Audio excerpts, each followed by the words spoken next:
news for business people.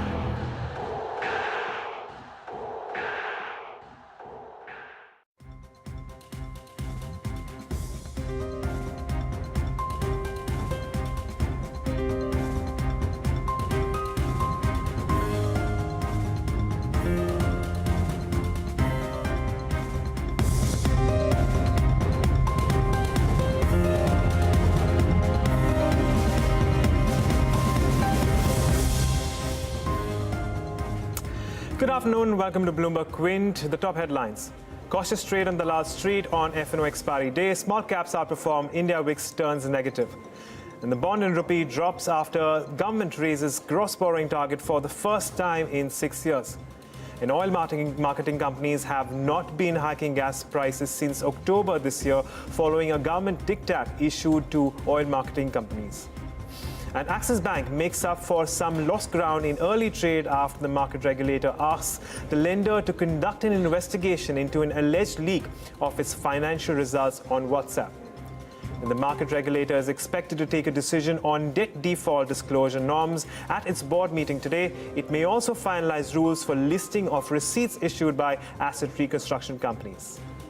Those are your top headlines. I'm Agam Vakil. Up next is Hot Money with Darshan Mehta.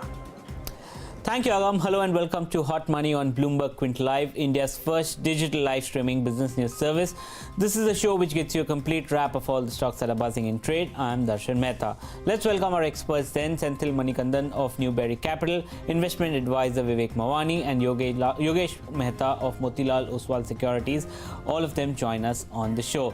Today on Hot Money, we'll discuss stocks like Sanghi Industries, Kotak Mahindra Bank, NHPC, Sun Pharma, and Prestige Estates. Let's start with the first one, and that is Sanghi Industries.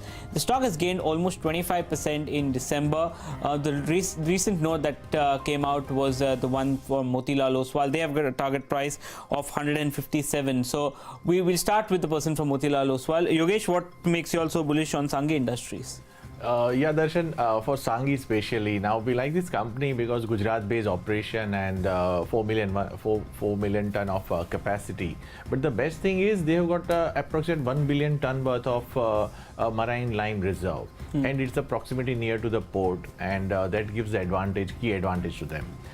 Secondly, when we spoke to the management, they already laid out plan for doubling the capacity over next 28 to 30 months. Now, this all summarizes that yes, potential is very high. Cost of manufacturing for this company is around 2,700 to 2,750 rupees per ton. Wherein other industry peers, if we compare the mid-cap segment, they are having something around 3,200 to 3,300 in between. So this is the lowest cost manufacturing. That is the advantage here. And increasing of capacity will give added advantage along with the reserves. We believe that now further on 33% EBITDA CAGR can be done over captive power plant is also there of 63 million megawatt, and additional capacity will kick in. We are valuing around $120 per ton as a valuation for exiting capacity, and further capacity will get built up over FY20. We are expecting 35% discount around $78 per ton. So that gives us a good PAT CAGR of at least 60% over FY17 to 20. From current PAT, it will go up to 260, 265 crores by FY20. So that gives upside potential there, and we may revisit post that once it achieves. Now, at today's date, the upside is hardly left by almost 10-12% from the current price. But valuation-wise, you are valuation-wise, we are very much comfortable on that. It's a company, despite the rise that has happened of 25. It has gone up by 10% in a day. So despite that, valuations are fine. Senthil, do you agree that Sanghi is a bullish bet, or you have a different view? Yeah, I agree to Yogesh, especially on the operational parameters. Like if you look at the cement, it's a commodity business. So any of the lowest cost producer will be always the benefit. Like they have the A grade limestone access, which is nearly 3 kilometers from their plant, and also they have access to this lignite. So currently, if you look at the fuel mix, it's 75% from lignite and 25% from coal. Lignite has higher calories compared to coal, or we have pet coke. So operationally, this results in a EBITDA per ton of around 980 rupees. If you look at the peers, they are nowhere close. So operationally, we are positive. And also, if you look at the 9 months FY18 cement industry, Especially in Q3, the cement prices have come down by all India level around 2.5%. If you look at in the West, the prices have dropped by 8%. So there is a slackness in demand, but we expect the demand to grow in the coming next 1 or 2 quarters with the infra picking up. And if you look at the valuations wise, currently the company is trading at a EV per ton of around $115, which is in line with the other peers. But the company's activities, that is doubling their capacity, and this is a fully a brownfield expansion. So they have a freehold land. So and their initiative in the coastal shipping to get into the markets of Mumbai and Kerala. Currently 90% of their sales comes from Gujarat. So putting to all these things, we are positive on the company. Okay, so 2 thumbs up, Vivek. What would your verdict be? A thumbs up or a thumbs down? Well, actually, it's a thumbs up itself. Although from the price point of view, because recent run up, I'm neutral. But from a longer term point of view, I clearly see that. I mean, one can stick their neck out and say this is probably going to repeat the kind of performance that we saw in Shree Cement over the last 15 years. I mean, at least the potential and the building blocks are there. I mean, as my colleagues have mentioned, one is high quality limestone, very low cost of production, which compares with the best in the industry. And I'm not just looking at the small or mid-sized companies, I'm looking at across the board, so including the large companies. So you have best in class cost structure.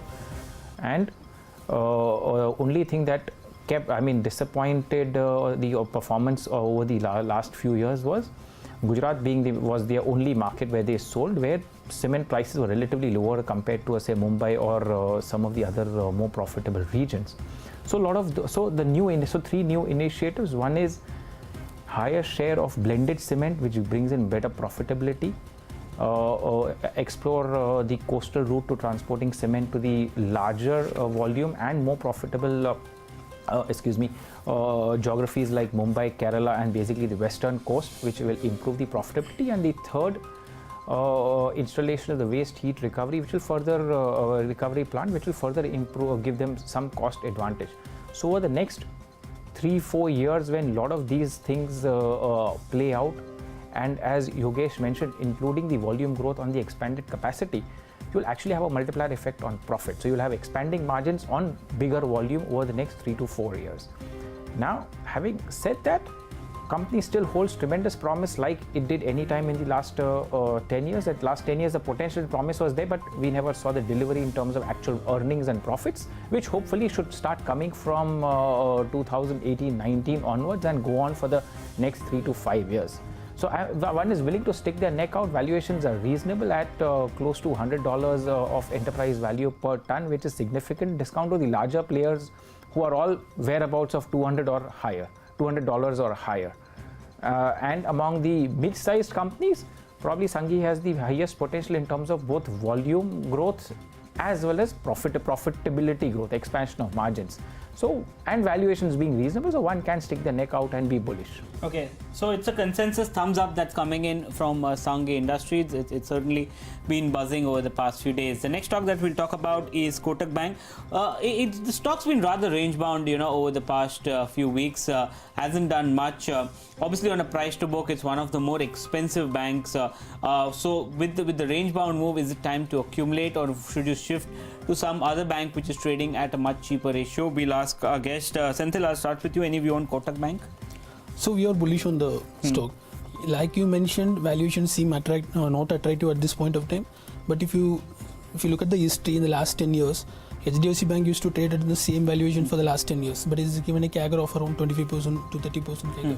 So in the banking industry, if you look at the wealth creators, it has to be backboned by a steady management. Like if you look at the HDFC Bank, the same management has been in the helm for the last 20 years. Same for Kotak. So we believe management plays a critical role in the banking industry. And if you look at the recently 2 issues are plaguing the private sector banks. One is the NCLT case that is going on. Second one will be the asset divergence from the RBI. If you look at the Kotak, there has been no asset divergence from the RBI side after inspection. And also their exposure to NCLT is also relatively small. So putting to all these things, certainly a premium is required for this stock. Second one could be their loan growth. They've been growing at around 20% loan growth, and their initiative in digital has played out. The customer acquisition has been more than what they expected. So we believe the stock will continue to be valued at a premium to the peers. So we are bullish on the stock. Okay, so it's a bullish call on Kotak. Vivek, do you agree or do you have a different view on Kotak Bank? Oh, absolutely. I mean, one can't help but continue to be bullish on Kotak Bank. I mean, say over the last 10-15 years, I mean, no doubt Kotak has had a strongest track record in terms of, I mean, from converting from an NBFC and then bank and creating a seriously large size business in banking. Very strong franchise both on the asset side as well as liabilities side. Well, I mean, on the liability side in terms of garnering deposits. On the loan side, achieved deep penetration across the board, right from large corporates, mid corporates, SMEs, and that cross-selling of various products is, I mean, the building blocks are there. Integration of the acquisition of ING Vysya is near complete, and all of that maintain the growth, maintain the high quality of the balance sheet, I mean, and yet have non-performing assets of less than 2%. Senthil hinted at the management quality, which is where I come. That along with all aggressive growth that Kotak has undertaken, accounting has been very conservative. I mean, never have there been any compliance related issues or mismatch between their reported numbers and RBI's numbers. So the quality of accounting, something that plagues a Yes Bank or an Axis Bank lately, Kotak is relatively away. And so Kotak basically has had very conservative accounting.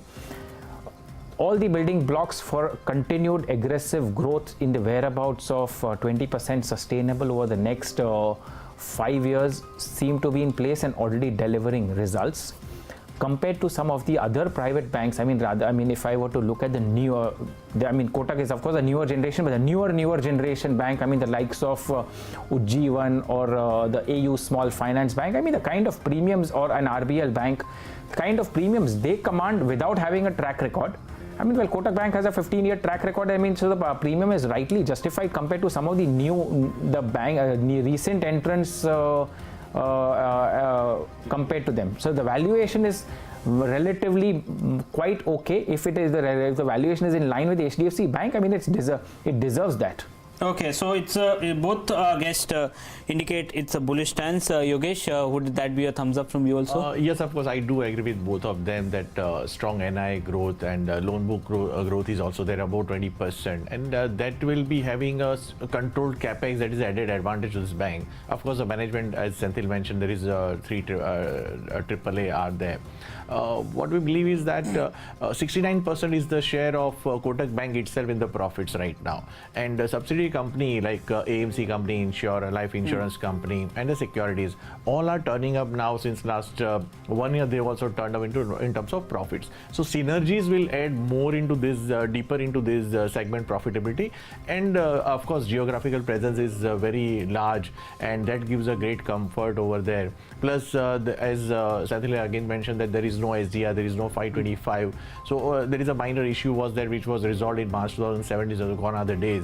But we believe that yes, strong CAGR growth of 26-27% can still be expected over next say 3 years, FY17 to FY20, and we would be having currently at 1,000 or odd, it would be something around 3.5 times FY19 book value, but still as compared to the other peer companies. So 4 times is easily one can give a thumbs on that on investment perspective. So upside is still there 10-12%, but conservatively it will move on and on. Okay, so it's a consensus bullish view that's even coming in on the second stock, and that is Kotak Mahindra Bank. Let's move on to the third stock, and that has been buzzing over the past few days. NHPC, not very well spoken about. Actually, what I meant to say was not spoken at regular intervals, but the stock is up almost 15% in December itself. So there seems to be a lot of traction that's happening on the counter. So what's the view on NHPC, Vivek? A bullish view or a bearish view? What do you make of NHPC? Absolutely a bullish view. I mean, no choice on that. 2 things, or rather 3 things that are in support of NHPC. The stock has been range bound for the last 5-6 years between 20 and 30. I mean, it was in a trading range and going nowhere.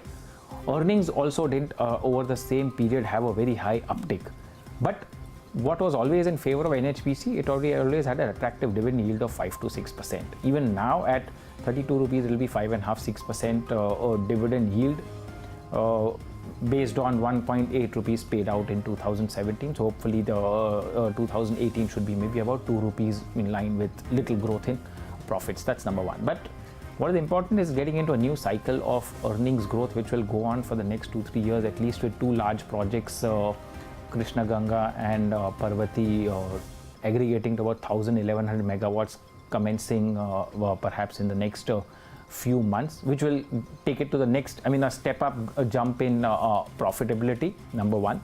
Number two, the earlier issue of large receivables with government agencies or power distribution companies, with the UJA scheme, that also is getting sorted out. So a lot of the working capital or receivables, the stock, is resulting in cash flow. So it's a company that will throw up tremendous free cash flows without corresponding large capital commitments on new projects, at least as of now. I'm sure they will take it up, but at least so the high dividend payouts can sustain.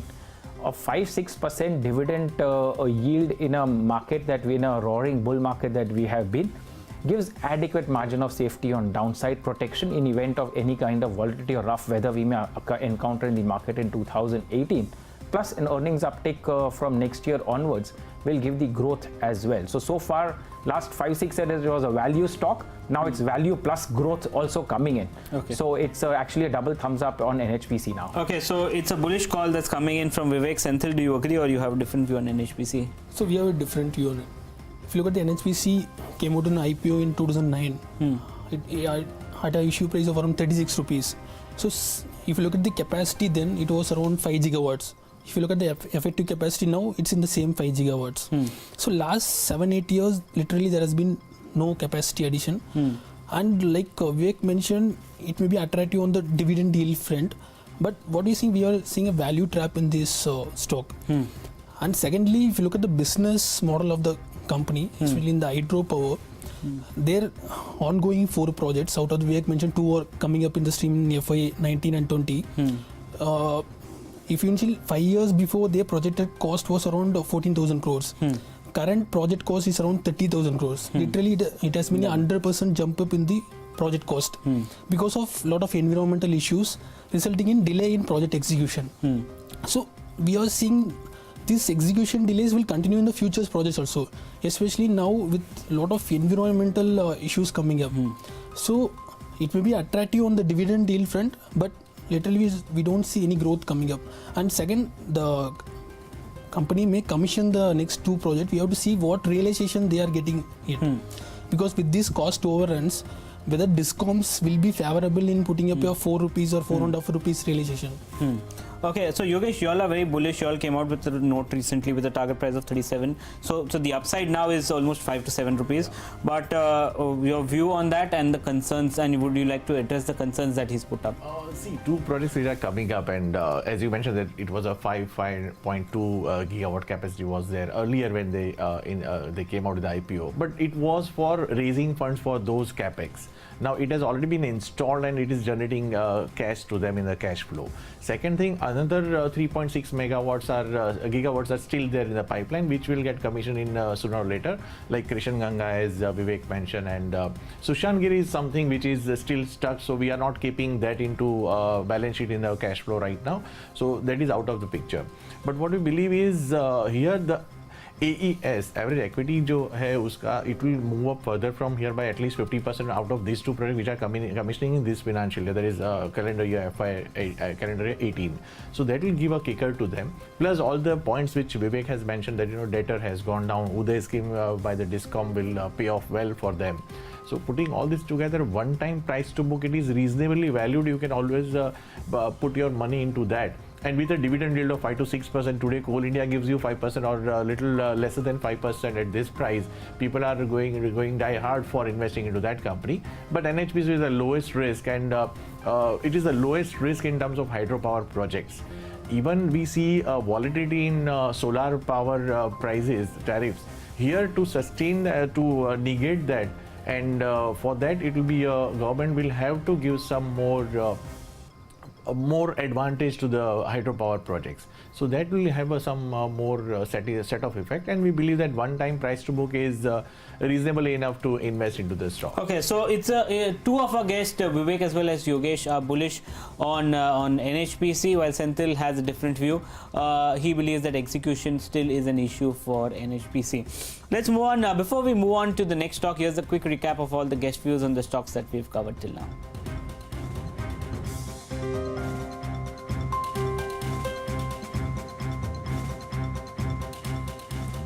Okay, the next stock that we'll talk about is Sun Pharma. Yesterday, the counter managed to surge up almost 6% after the company announced an NDA filing for one of the drugs that they have for eye diseases.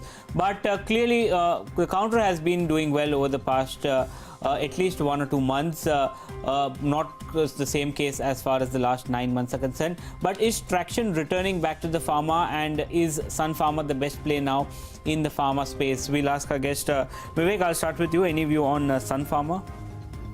Well, I'm bullish on it. I think the downside is limited. Maybe downside is what we had the recent lows of about 520, 530 as. So maybe about 8 to 10% downside is all I'm looking at. I mean, just to put things in perspective for Sun Pharma, like all Indian companies who export generics, Sun Pharma has had rough weather with US FDA in terms of compliance issues. But unlike other companies, Sun Pharma in the last 2-3 years also has had a problem on the Ranbaxy acquisition, integration, and the compliance issues and regulatory issues of Ranbaxy. So Sun Pharma had to deal with a double whammy. Now, let's not forget Sun Pharma has got a terrific track record in terms of growth, product pipeline, and compliance issues have only been in the last 2-3 years, but otherwise they've never really had very serious issues. Any good management would take corrective action and get back on the growth path. Sun Pharma is going to be no different. Without getting into specifics as to why, because that would call for a much longer discussion in terms of what have been the corrective measures, I'm willing to stick my neck out on the management of Dilip Sanghi and his able team to get back on track. Whether that's going to happen in the next 6 months, 12 months, 24 months, anybody's guess is as good in terms of when does it go back to the profitable track record it had 3 years of until about 3 years ago. But from a price point of view, I think the collateral damage on the stock price has been done with. I don't see a significant downside to more of 525, 530 levels on the stock price as the base. But from a 2 to 3 year point of view, I'm willing to stick my neck out. This could be 1,000 to 1,100 rupee stock. So basically, I'm looking at the price doubling in the next 2 to 3 years on back of corrective measures and company going back on the growth and profitable track record. Okay. So it's a bullish view that's coming in from Vivek on Sun Pharma. Yogesh, what do you have on Sun Pharma? What is Motilal's view? So far we have buy view there, but the stock price has already inched up yesterday and 10%, more than 10% in last 2 days. We have a price objective of 610 based on the earning potential of at least if we give 24 times FY20. I'm not negative on Sun Pharma, but this is just a perspective for the current market price concern. So 24 times FY20, even if you give on the EPS of say 23 rupees for FY19, then also it is 25 times FY19. So the only point which I will agree to Vivek is that Halol plant resolution, if it clicks, then there is upside visibility is there for this stock to have earnings trajectory will be there. Right now, post second quarter numbers, management has highlighted that they will be having a 22% kind of EBITDA margin in second half, and the sales would be on a higher single-digit decline. So that gives us not so comfort of visibility for next 1 year.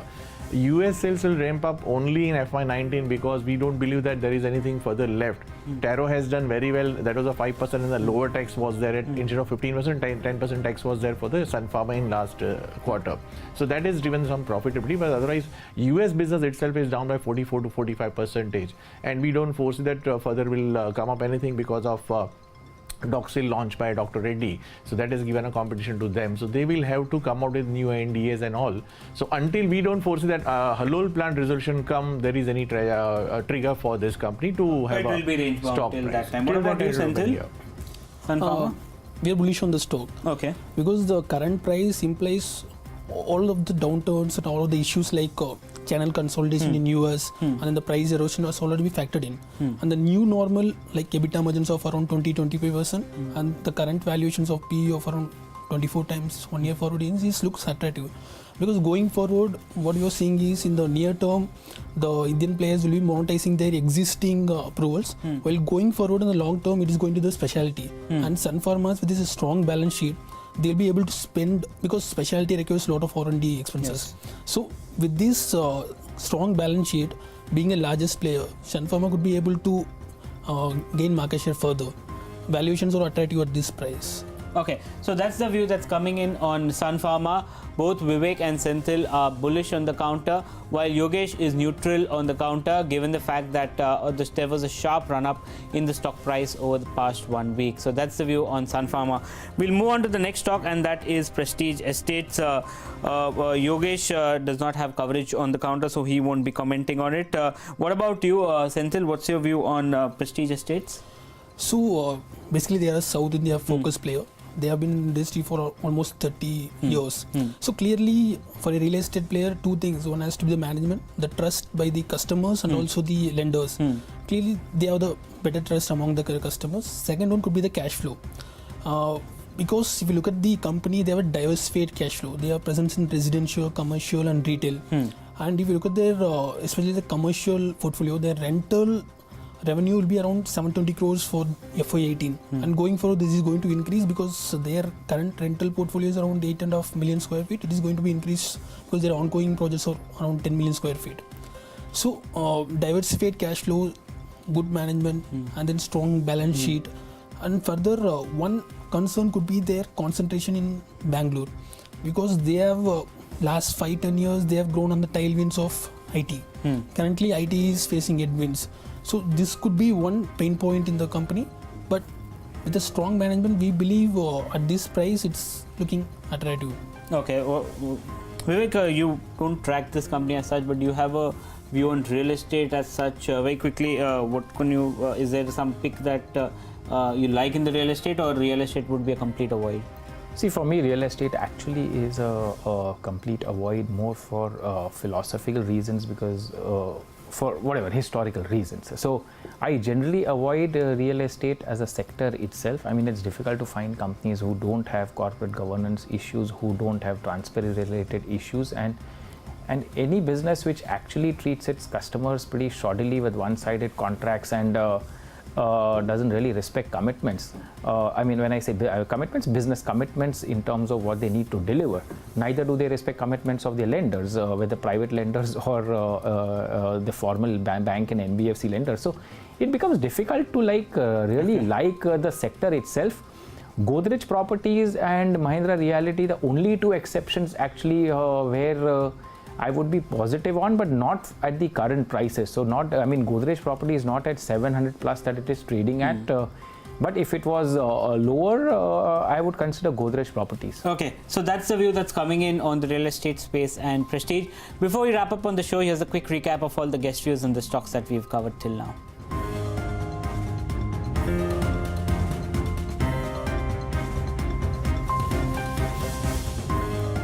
Okay, with that, it's a wrap on today's Hot Money. Thank you to Vivek, Senthil and Yogesh for joining me on the show. Ask BQ comes up next. Stay tuned to Bloomberg Quint.